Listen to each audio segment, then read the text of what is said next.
Hello students. तो इस video के अंदर हम लोग H C Verma chapter 3 kinematics की एक्सरसाइज का क्वेश्चन नंबर 12 डिस्कस करने जा रहे हैं। ये एक बहुत ही अच्छा क्वेश्चन है स्टूडेंट्स, तो चलिए हम पहले क्वेश्चन को समझ लेते हैं। क्वेश्चन कहता है a particle starts from point A and travels along the solid curve shown in the figure.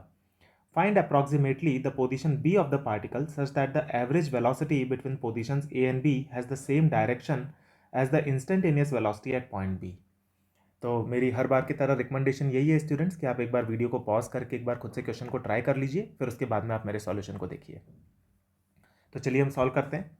देखिए, सबसे पहली बात तो ये है कि यहाँ पर हमको जो ये प्लॉट दिया हुआ है ये y और x के बीच का प्लॉट है, यानी कि ये जो हमको ट्रेजेक्ट्री, ये जो हमको ग्राफ दिया हुआ है पार्टिकल का, ये एक्चुअली में पार्टिकल का केवल ग्राफ ही नहीं है, ये पार्टिकल का पाथ भी है। This is the actual path of the particle. तो इसको हम लिख देते हैं कि this is the actual path of particle. ये पार्टिकल का एक्चुअल पाथ है, ये पार्टिकल का ग्राफ ही नहीं है, पार्टिकल का पाथ भी है, क्योंकि एक्स और वाई कोऑर्डिनेट से इसमें प्लॉट कर दिए गए हैं। तो ये पार्टिकल का पाथ है। तो हम लोगों को अक्सर ग्राफ देखने की आदत होती है, x T graph, we T graph, A T graph, etcetera. लेकिन ये जो है ये पार्टिकल का ग्राफ नहीं है, ये पार्टिकल का पाथ दिया हुआ है हमको। ये एक पहली ऑब्जर्वेशन है इस क्वेश्चन के अंदर। दूसरी ऑब्जर्वेशन, क्वेश्चनर हमसे इसमें करवाना क्या चाहता है? क्वेश्चनर हमसे ये चाहता है कि हम एक ऐसा पॉइंट ढूंढ करके निकालें, पॉइंट बी, लेट्स से ये है पॉइंट बी, एक ऐसा पॉइंट ढूंढ करके निकालें जिस पर इंस्टेंटेनियस वेलोसिटी का डायरेक्शन और ए और बी के बीच में जो एवरेज वेलोसिटी का डायरेक्शन होगा वो सेम हो जाना चाहिए। तो क्वेश्चनर हमसे इंस्टेंटेनियस वेलोसिटी और एवरेज वेलोसिटी के मैग्नीट्यूड्स को कैलकुलेट नहीं करवाना चाहता।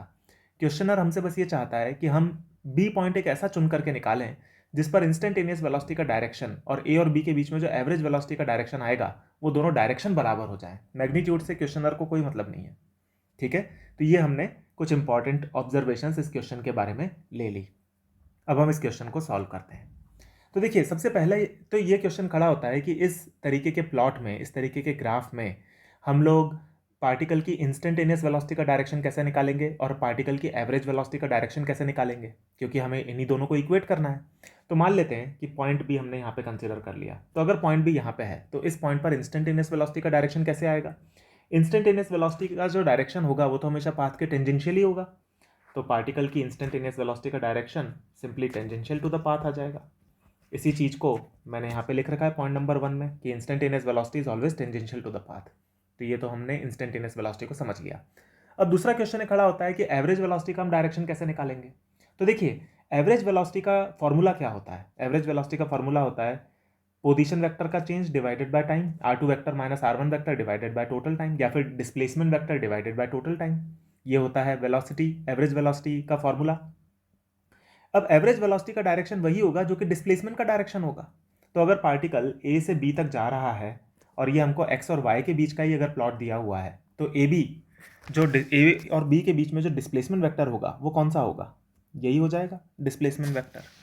और जो डिस्प्लेसमेंट वेक्टर का डायरेक्शन होगा वही एवरेज वेलोसिटी का डायरेक्शन होगा। इसको आप वेक्टर फॉर्म में भी समझ सकते हैं। ये होगा पार्टिकल का इनिशियल पोजीशन वेक्टर, ये होगा पार्टिकल का फाइनल पोजीशन वेक्टर, और ये जो ए बी वैक्टर है इसको आप इस तरह से भी लिख सकते हैं R2 vector minus R1 vector. ये हो गया डिस्प्लेसमेंट वेक्टर। तो हमारे पास में ए बी वैक्टर भी आ गया। यानी कि अगर आपको ए और बी के बीच में एवरेज वेलोसिटी का डायरेक्शन निकालना है तो आप सिंपली ए और बी पॉइंट को कनेक्ट कर दो। ए से बी की तरफ जाने वाले वेक्टर का जो डायरेक्शन होगा वही एवरेज वेलोसिटी का डायरेक्शन होगा। ठीक है, यही चीज़ मैंने यहाँ पे लिखी हुई है। तो ये भी हमको समझ में आ गया कि हम डायरेक्शन कैसे निकालेंगे। तो चलिए अब हम एग्जैक्ट क्वेश्चन को सॉल्व करते हैं। तो देखिए, यहाँ पर अगर आप पॉइंट बी को इस पॉइंट पे कंसिडर कर लें तो हम देख सकते हैं कि इंस्टेंटेनियस वेलोसिटी का डायरेक्शन तो ये आ जाएगा, और एवरेज वेलोसिटी का डायरेक्शन क्या होगा? ए और बी को कनेक्ट करने वाला पॉइंट, वो ये आ जाएगा। ये होगा एवरेज वेलोसिटी का डायरेक्शन, ये इंस्टेंटेनियस वेलोसिटी का डायरेक्शन है। और हम देख सकते हैं कि इस पॉइंट बी पर जहाँ पे हमने भी कंसिडर किया है, यहाँ तो एवरेज वेलोसिटी और इंस्टेंटेनियस वेलोसिटी का डायरेक्शन मैच नहीं कर रहा है, यानी कि पॉइंट बी इस जगह पे तो नहीं होगा। तो चलो इसको मिटा देते हैं और दूसरी जगह कंसिडर करते हैं। अब आप यहाँ पे इमेजिन कर सकते हो कि कहाँ पर ऐसा पॉइंट आएगा जहाँ पर एवरेज और इंस्टेंटेनियस वेलोसिटी बराबर हो जाएंगे। वो पॉइंट आना चाहिए कहीं यहाँ पर। देखो मुझे कैसे पता लगा ये, देखो अगर आप ए और बी को कनेक्ट कर दो तो ये तो आएगा एवरेज वेलोसिटी का डायरेक्शन, और इंस्टेंटेनियस वेलोसिटी जो होगी वो टेंजेंशियल टू द पाथ होगी। ये आ जाएगा इंस्टेंटेनियस वेलोसिटी का डायरेक्शन। तो अब आप देखिए कि अगर आप पॉइंट बी को इस जगह कंसिडर करते हैं तो एवरेज वेलोसिटी और इंस्टेंटेनियस वेलोसिटी का डायरेक्शन सेम आ जा रहा है, और यही हम चाहते थे यानी कि यही हमारा आंसर है, यही पॉइंट बी है। ठीक है, तो अब इसके कोऑर्डिनेट्स देख लेते हैं हम, कोऑर्डिनेट्स क्या आ रहे हैं। तो देखिए ये तो कोऑर्डिनेट होगा 5, तो एक्स कोऑर्डिनेट हो गया इसका 5, और वाई कोऑर्डिनेट कहीं यहाँ पर आ रहा है, तो ये हो जाएगा वाई कोऑर्डिनेट, ये हो गया 3, यानी कि एक्स कोऑर्डिनेट हो गया 5 और वाई कोऑर्डिनेट हो गया 3। यही है आंसर इस क्वेश्चन का, कि पार्टिकल जब इस पॉइंट बी पर होगा 5,3 पर, तब एवरेज वेलोसिटी का डायरेक्शन ए से बी के बीच में और इंस्टेंटेनियस वेलोसिटी का डायरेक्शन पॉइंट बी पर बराबर हो जाएंगे। कितना मज़ेदार क्वेश्चन है ये। ठीक है स्टूडेंट्स, तो ये क्वेश्चन हमने सॉल्व कर लिया।